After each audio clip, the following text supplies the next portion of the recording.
What if the man everyone called a loser, the one they mocked for his stained overalls and tired eyes, was secretly the most powerful man in the city? What if the single dad struggling to make ends meet was just waiting for the right moment to reclaim an empire? Rowan dragged the industrial buffer across the grimy warehouse floor, the machine's roar a familiar drone against the symphony of insults that usually followed him. Today was no different. "Hey, Sterling. Missed a spot." Gavin Croft, the shift supervisor with a cheap suit and an expensive ego, barked from his elevated office, his voice dripping with condescending amusement. Rowan didn't look up. He just angled the buffer, its spinning pad erasing a stubborn grease stain, wishing he could erase Gavin with the same ease. His knuckles were raw, his back ached with a deep, weary pain that had become a permanent resident in his bones, but he kept going. He had to. Every rotation of the buffer, every bead of sweat that dripped from his brow, was for Mia. His 7-year-old daughter, with her sunshine smile and drawings of them living in a castle, was the only reason he endured this daily crucifixion of his dignity. The 5 o'clock whistle was his salvation. He was shutting down the machine when Gavin's voice sliced through the air again, this time closer. "Leaving on the dot again, Sterling. Rushing home to your little brat." A few of the other workers snickered, careful not to be too loud but eager to align themselves with power. Rowan's hands tightened on the buffer's handle. He turned slowly, his gaze level. "I'm rushing home to my daughter," he said, his voice low and even, a calm sea before a storm no one here had ever seen. Gavin took a step closer, puffing out his chest. He looked Rowan up and down, his eyes lingering on a patched tear in the knee of Rowan's work pants. "Look at you. A bum in rags. Can't even afford a decent pair of pants. How do you even feed that kid? You're a disgrace." Rowan's jaw clenched so hard a muscle pulsed. He could have ended Gavin in a dozen different ways before his next breath.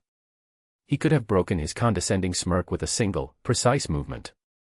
The training, the instincts, the man he used to be, screamed from a cage deep inside him.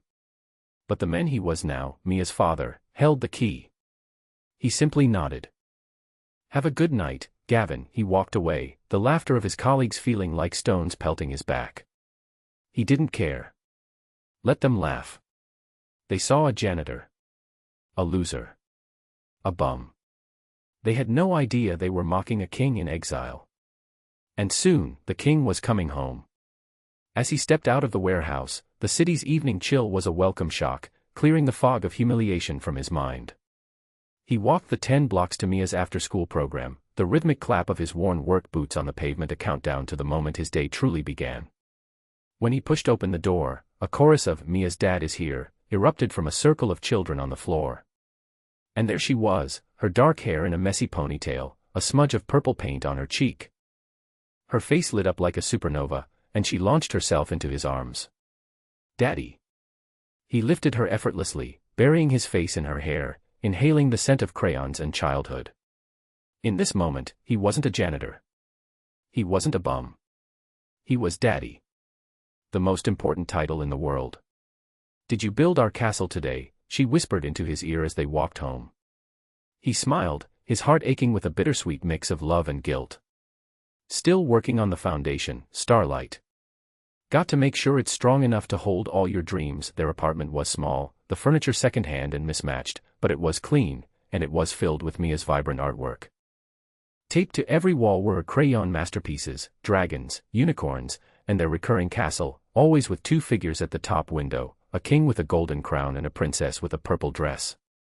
While Mia chattered about her day, Rowan made them dinner, macaroni and cheese from a box, with hot dogs cut into little octopuses, just the way she liked it. It wasn't steak and lobster, but as Mia giggled, trying to make the octopus legs wiggle on her fork, it felt like the most decadent feast in the world. Later, as he tucked her into her small bed, she held up a worn, leather-bound book. Story time. He took the book, its cover soft and familiar in his hands. It was the only thing he had taken with him from his old life, a collection of fables his own mother used to read to him. He opened to a random page and began to read, his voice a low, soothing rumble. He read about a prince disguised as a pauper, who learned humility and strength by living among his people before claiming his throne. Mia's eyes grew heavy, and just before she drifted off, she murmured, "You're like that prince, Daddy. You're the best king ever." He kissed her forehead, his throat tight with emotion. She saw him. Even when he couldn't see it himself, she saw the man he was meant to be. He sat there for a long time, watching the gentle rise and fall of her chest, the city lights painting patterns on her wall. The rage he felt at Gavin, the shame of his circumstances, it all melted away, replaced by a fierce, unyielding resolve. The world could mock him, but it could not touch this. This love was his fortress. And for her, he would soon reclaim his kingdom. The next morning, the air in the warehouse was thick with tension.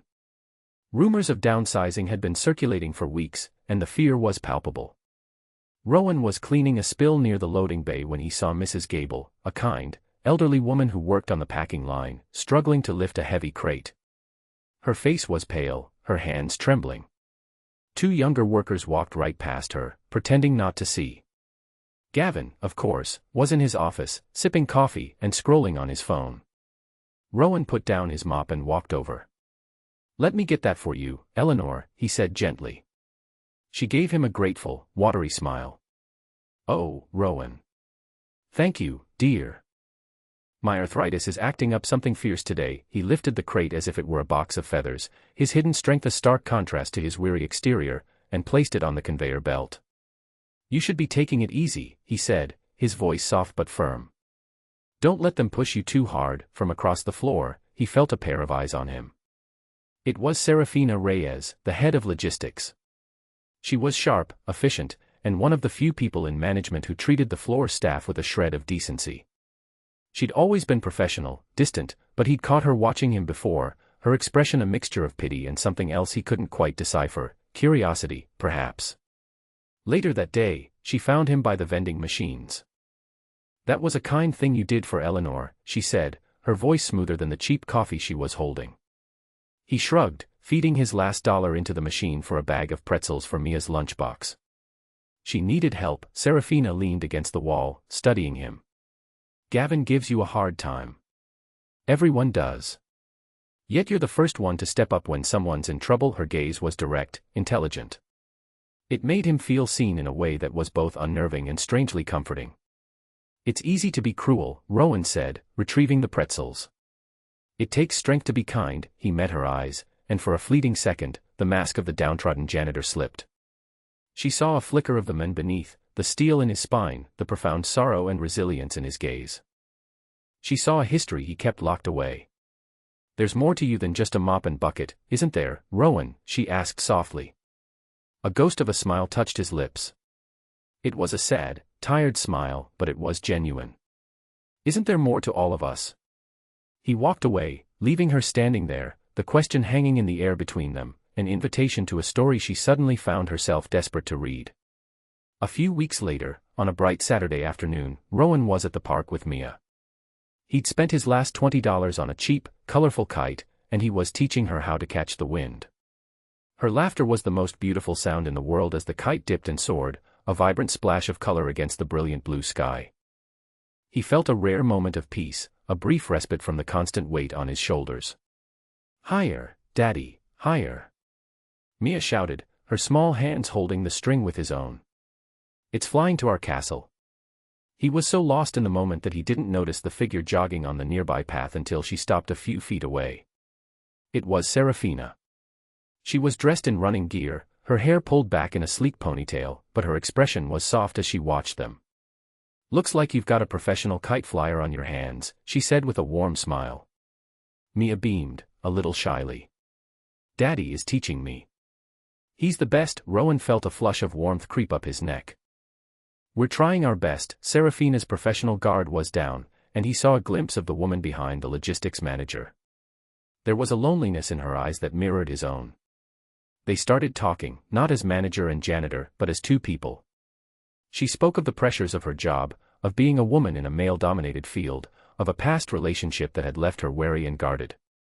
He found himself opening up in a way he hadn't with anyone in years, speaking of his late wife, of the challenges and profound joys of raising Mia alone. He didn't share his secret, but he shared his heart. He told her about Mia's castle drawings, about their shared dream of a better life. "She's a lucky girl," Serafina said, her gaze fixed on Mia, who was now trying to run with the kite on her own. "To have a father who loves her so much." "I'm the lucky one," Rowan replied, his voice thick with sincerity. As the sun began to set, casting long shadows across the grass, an easy silence fell between them. It wasn't awkward, it was comfortable, filled with unspoken understanding. When it was time to go, Serafina hesitated. "Rowan, if you ever need anything. Anything at all. Please let me know." It was more than a polite offer. It was a promise. As he walked home, with Mia asleep on his shoulder and the kite tucked under his arm, he realized that for the first time in a long time, he didn't feel completely alone. A tiny seed of hope had been planted in the barren soil of his life, and her name was Serafina. That flicker of hope was nearly extinguished the following Monday. Gavin had clearly noticed the shift in Serafina's demeanor towards Rowan, and his cruelty escalated from petty mockery to outright sabotage. He cornered Rowan in the driest goods aisle, his face a mask of smug authority. "Sterling. The manifest for the Oakhaven shipment. Where is it?" Rowan frowned. "I haven't seen it. I was sweeping in receiving all morning, don't lie to me." Gavin's voice boomed, attracting the attention of several other workers. "It was on the main desk, and now it's gone. You were the only one in the area. What did you do with it, you incompetent fool?" Rowan kept his composure. "I didn't touch any paperwork, Gavin." Gavin laughed, a harsh, ugly sound. "Of course you didn't. You probably can't even read. This is a $500,000 shipment. If it doesn't go out today, it's my neck. But I'll make sure it's your job." He leaned in, his voice dropping to a malicious whisper. "I see the way you're looking at Ms. Reyes. You think you're in her league? She's management. You're the trashman. A little birdie told me your ex-wife left you because you were a worthless bum. Looks like nothing's changed." The mention of his wife was a low blow, a poisoned dart aimed at the deepest part of his grief. Rowan's vision swam with red. The cage inside him rattled violently. It would be so easy. A quick, silent motion. A lesson in respect Gavin would never forget. But then he saw Serafina approaching from the end of the aisle, her expression laced with concern. He saw Mia's face in his mind, her trusting eyes. He took a deep, shuddering breath, forcing the monster back into its cage. "I didn't take your manifest," he said, his voice dangerously quiet.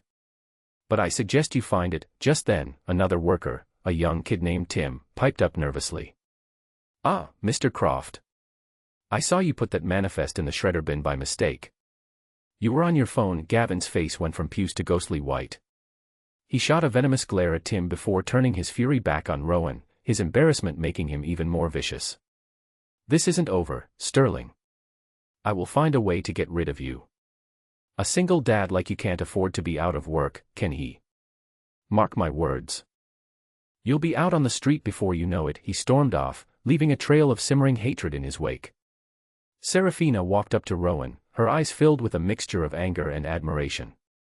"He's a pathetic bully. Are you all right?" Rowan just nodded, his jaw still tight. He was all right. But he was also done. The time for hiding was coming to an end. The prince was tired of living as a pauper. The final blow came a week later. The entire warehouse staff was called to an emergency meeting in the main loading bay. The air was thick with dread. The regional director, a man with a face like a clenched fist, stood on a makeshift stage next to Gavin, who looked unusually smug. "As you all know," the director began, his tone devoid of any emotion, "the parent company has been restructuring. As a result, this distribution center has been sold. Effective in 48 hours, your employment with us is terminated." A collective gasp went through the crowd, followed by cries of shock and despair. People had mortgages, families, lives built around this place. Mrs. Gable began to weep silently. The director continued, reading from a script about severance packages that were little more than an insult. Gavin stepped forward, a predatory smile on his face. He surveyed the devastated workers, his gaze landing on Rowan with triumphant cruelty. "Tough break for all of you," he said, his voice oozing false sympathy. "Maybe you should have planned better. Life's hard when you're at the bottom." He pointed a finger directly at Rowan. "Guess you and your kid will be on the street now, huh, Sterling? Who's the loser now?" The words hit Rowan harder than any physical blow. It wasn't just about him anymore. This man, this system, was about to destroy the lives of everyone here. He looked at Mrs. Gable's tear-streaked face, at the fear in young Tim's eyes, at Seraphina, who was staring at Gavin with pure disgust. This was the crisis. This was the moment his past and present were destined to collide. He had tried to live a simple, quiet life. He had tried to protect Mia by staying invisible. But invisibility was no longer an option. Protection required power. He felt a strange calm settle over him. The weariness in his bones was replaced by a cold, hard certainty. He had let them call him a bum. He had let them mock his poverty. He had endured it all for his daughter. But he would not let them take her future. He pulled out his old, battered flip phone. The screen cracked and faded. He scrolled to a single contact, a name he hadn't called in 7 years. He pressed the call button.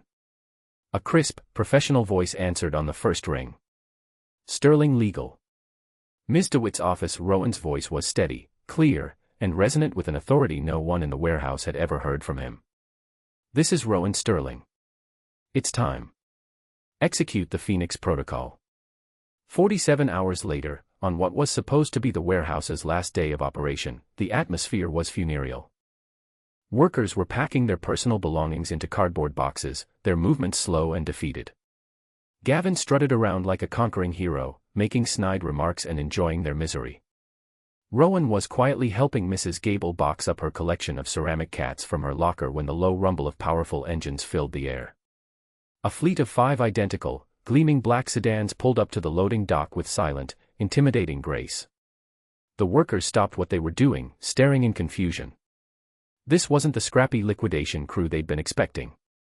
The door of the lead car opened, and a woman in a perfectly tailored charcoal suit stepped out, flanked by 2 men who looked like they were carved from granite. Her posture was ramrod straight, her expression sharp and unreadable. She walked into the warehouse, her heels clicking decisively on the concrete floor, a stark contrast to the shuffling feet of the defeated workers.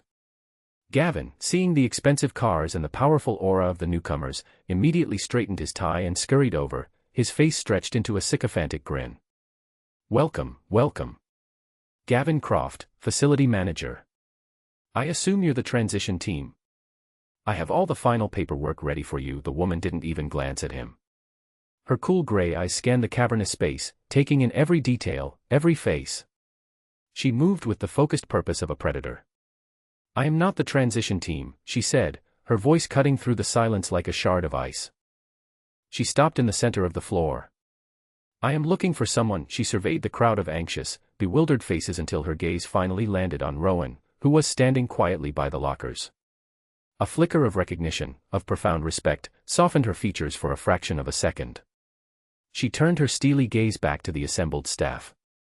I am here on behalf of the new owner of this facility and its parent company, Sterling Cross Industries, she announced. A wave of murmurs rippled through the warehouse. Sterling Cross was a legendary, multi-billion-dollar global conglomerate. We are looking for the chairman. We are looking for Mr. Rowan Sterling. All eyes swiveled to Rowan. The silence was absolute, a deafening vacuum of disbelief. Gavin's jaw fell open, his face a comical mask of shock and horror. Rowan simply pushed himself off the lockers and began to walk towards her, his old work boots making a slow, deliberate sound on the floor. The pauper was walking toward his throne. The woman, Ms. DeWitt, inclined her head respectfully as Rowan approached. Mr. Sterling. It is good to see you again. We have been trying to reach you for some time. She handed him a sleek, high-tech tablet. Your grandfather's final testament was quite specific. The 7-year cooling-off period you requested has expired. The controlling shares and all assets of Sterling Cross have been successfully transferred to your sole ownership. On the screen, a dizzying array of numbers and corporate holdings scrolled past, a digital waterfall of immense wealth and power. The final net worth figure at the bottom had 12 zeros. Ms. DeWitt then produced a large, ceremonial check from a leather portfolio. And this, she said, her voice ringing with formality, is the liquid portion of your personal inheritance, as per the estate's instructions. She held it up for him to take. The amount written on the check was clear for everyone to see, $2 billion. A collective, audible gasp swept through the warehouse. People's knees literally went weak. Gavin looked like he was about to faint. He stared at Rowan, at the patched pants and the worn-out shirt, then back at the check, his mind utterly broken by the cognitive dissonance. Serafina watched, her heart pounding in her chest. But she wasn't shocked by the money. She was stunned by the sudden, brilliant clarity of it all. The quiet strength, the fierce intelligence she'd glimpsed, the unwavering dignity in the face of constant humiliation, it all made sense. He wasn't a bum. He was a prince in disguise, just like in the storybook. Rowan took the check, his hand steady. He barely glanced at the number. He looked at Ms. DeWitt, then at the stunned faces of his co-workers, his friends. He looked at Serafina, and his eyes conveyed a silent apology and a promise. Finally, his gaze settled on Gavin Croft, who was now trembling, his face the color of spoiled milk. The king was home, and it was time for his first royal decree. The entire warehouse held its breath, waiting to see what the men they had mocked for years would do with his newfound, unimaginable power. They were about to find out exactly what kind of man Rowan Sterling truly was. Rowan's voice, when he finally spoke, was the same quiet, steady tone they had always known. But now, it was imbued with an undeniable weight, an authority that commanded absolute attention. "Mr. Croft," he began, pinning the supervisor with a gaze as cold and hard as diamond. "You called me a bum in rags. You mocked me for loving my daughter. You threatened my ability to provide for her, and you took pleasure in the thought of destroying the lives of every person in this room for your own amusement." He paused, letting the words hang in the heavy air. Gavin opened his mouth, a pathetic squeak escaping his lips, but no words came out. He looked like a fish gasping for air on a dry dock. Rowan took a step closer. "These rags," he said, gesturing to his own worn clothes, "clothed a man who worked an honest day, who helped his friends, who raised his child with love and integrity. Your cheap suit, Gavin, clothes a man who is empty. A man who builds himself up by tearing others down." Rowan turned to face the crowd of his fellow workers, his expression softening. "This facility is not closing," he announced, his voice ringing with conviction. "As of this moment, this warehouse is the flagship location for the new Sterling Cross Community Initiative. Your jobs are secure." A wave of stunned, joyful murmurs erupted, quickly silenced as Rowan held up a hand. "Not only are they secure, but your wages will be doubled, effective immediately. Your health insurance will be upgraded to the best plan available. And a fully funded, on-site daycare will be established, so no parent ever has to worry about their child while they are at work." This time, the silence broke into a deafening roar of cheers and applause. People were crying, hugging each other. Mrs. Gable was sobbing with relief, her face buried in her hands. Rowan let them celebrate for a moment before his eyes found Gavin again. "As for you," he said, his voice dropping back to that icy calm. "You're fired.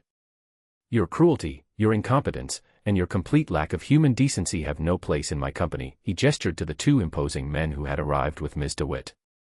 "Security will escort you from the premises. I believe this is yours." He pointed to a small, pathetic cardboard box on Gavin's desk, containing a cheap mug and a wilting plant. Gavin stared, his face a mess of disbelief and terror, as the two men took him firmly by the arms and began to lead him away, his reign of petty tyranny over in a single, spectacular moment of karmic justice. In the chaotic, joyful aftermath, as people celebrated their unexpected salvation, Rowan moved through the crowd, accepting handshakes and tearful thanks. He wasn't a different person. He was the same Rowan, but the crushing weight he had carried for 7 long years had finally been lifted. He felt lighter, freer. His first priority was Mia. He called the after-school program, his voice thick with emotion, and told them he was on his way to pick her up, and that he wouldn't be late ever again. As he was about to leave, he saw Serafina standing by herself near the quiet logistics office, watching him. He walked over to her, his heart beating a little faster. She looked at him, her eyes searching his. "You could have told me," she said softly. It wasn't an accusation.